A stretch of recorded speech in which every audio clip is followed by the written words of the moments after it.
Bonjour à tous, bienvenue pour un nouvel épisode d'Instant Lecture. Le premier livre s'intitule Un tueur sur mesure de Sam Miller.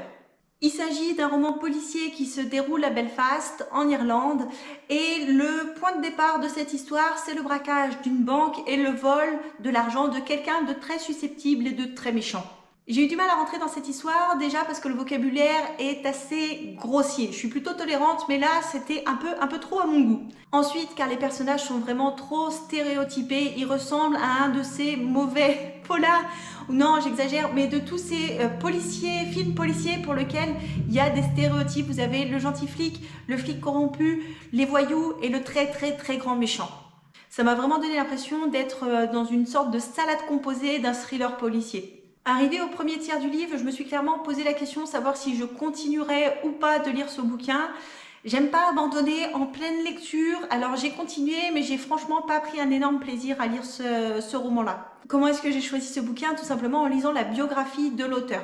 C'est quelqu'un qui a fait de la prison en tant qu'activiste de l'IRA, qui a refait de la prison aux États-Unis après le casse de la Brinks de Rochester. Donc je m'étais dit, c'est sûrement quelqu'un qui connaît un petit peu le processus des braquages, le processus de la prison et compagnie.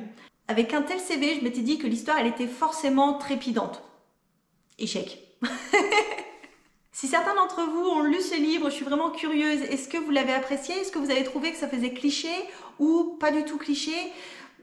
Qu'est-ce que vous en avez pensé? Le troisième livre, ça s'intitule Everything is Fucked de Mark Manson. J'essaierai de trouver la traduction du titre en français si elle existe. Si c'est le cas, je vous la mettrai quelque part sur la vidéo. Si c'est pas le cas, c'est qu'il n'a pas été traduit en français.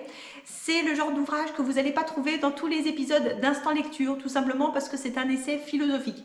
Alors attendez, ne zappez pas pour passer à la troisième vidéo, au troisième ouvrage. Je vous promets que les essais philosophiques ne sont pas forcément tous chiants. Clairement, il ne s'agit pas d'un texte aussi sérieux que ceux de Schopenhauer ou de Kant. Ça se lit vraiment de façon très sympathique. C'est un vocabulaire, contemporain, imagé, avec des exemples vraiment actuels qui parlent en fait au lecteur. Souvent, les exemples qui sont pris, ils sont franchement drôles et l'écriture, c'est une écriture quasiment parlée qui fait que le livre, il se lit de façon vraiment fluide, même si c'est une approche philosophique de notre relation au bonheur. Voilà, maintenant vous êtes un peu rassurés sur l'aspect chiant d'un essai philosophique. Le thème à proprement parler, alors c'est le bonheur, mais c'est aussi et surtout l'espoir. Ce que l'auteur annonce, c'est que en fait, même si on vit dans une société, dans un monde où on a matériellement tout ce qu'on veut, on est une des sociétés, à l'échelle de l'humanité, où on est les plus pessimistes et les plus désespérés. L'auteur analyse alors les impacts de nos modes de consommation, de la religion, de l'argent, de la relation à autrui, toutes ces choses-là qui impactent positivement ou négativement notre espoir et notre bonheur au quotidien. Ce livre, c'est une véritable pépite qui m'a donné envie de découvrir d'autres ouvrages de Mark Manson qui proposent vraiment une approche plus contemporaine de la philosophie, de la psychologie et de la sociologie. Je vous invite franchement à le découvrir. Le troisième, c'est mon coup de cœur. Il s'intitule Intimidation et l'auteur, c'est Harlan Coben. Voici un thriller à la pure Harlan Coben. C'est ce genre de livre que vous ne voulez pas quitter avant de connaître le dénouement. Et comme le dénouement, il a lieu à la toute fin du livre, vous allez vous retrouver plusieurs nuits d'affilée à vous coucher à pas d'heure parce que vous voudrez savoir ce qui s'est passé. En tout cas, c'est ce qui m'est arrivé. C'est l'histoire d'une enquête menée par un avocat qui s'appelle Adam Price. Cet avocat-là, il a été abordé un jour dans un bar par un inconnu qui lui a annoncé que sa femme, à lui, la femme à Adam, lui avait menti sur sa grossesse 18 ans plus tôt.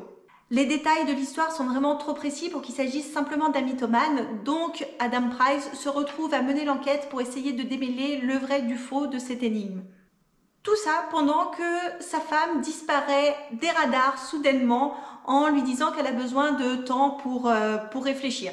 Comme pour l'ensemble des romans d'Harlan Coben, l'intrigue elle est vraiment ultra bien tissée. Dès le début, j'avais un petit soupçon qui s'est révélé vrai pour le dénouement, mais il me manquait le mobile en fait pour vraiment dire ok, j'avais deviné.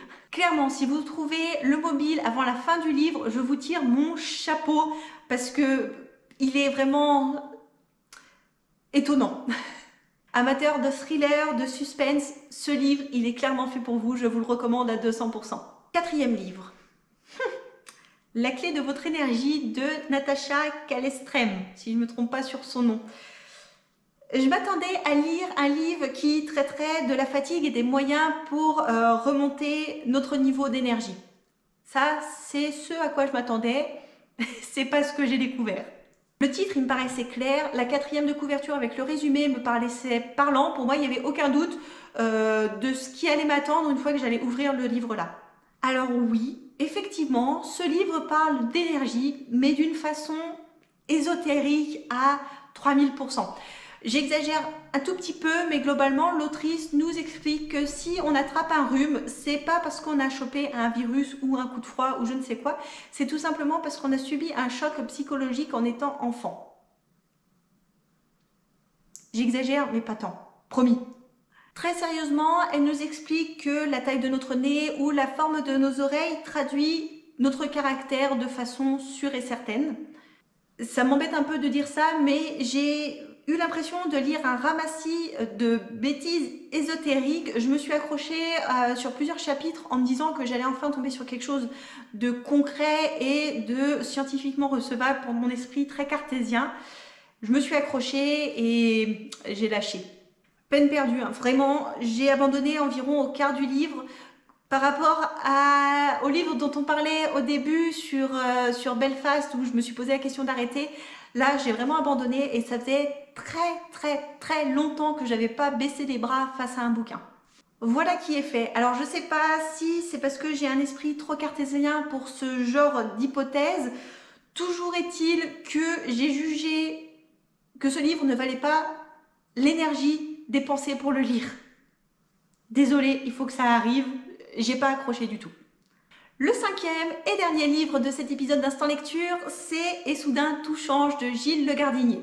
C'est l'histoire de Camille, une lycéenne en terminale qui s'apprête à changer de vie, changer d'établissement scolaire et commencer une nouvelle vie étudiante loin de ses amis.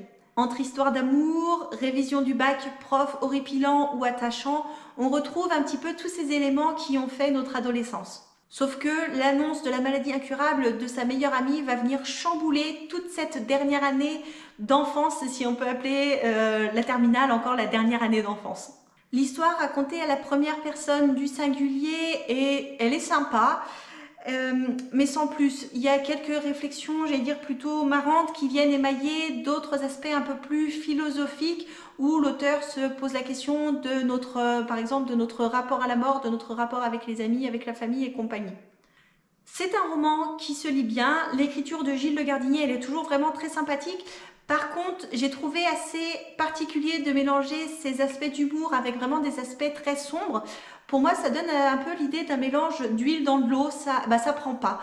Personnellement, c'est comme ça un petit peu que j'ai ressenti ce mix d'émotions dans ce livre-là.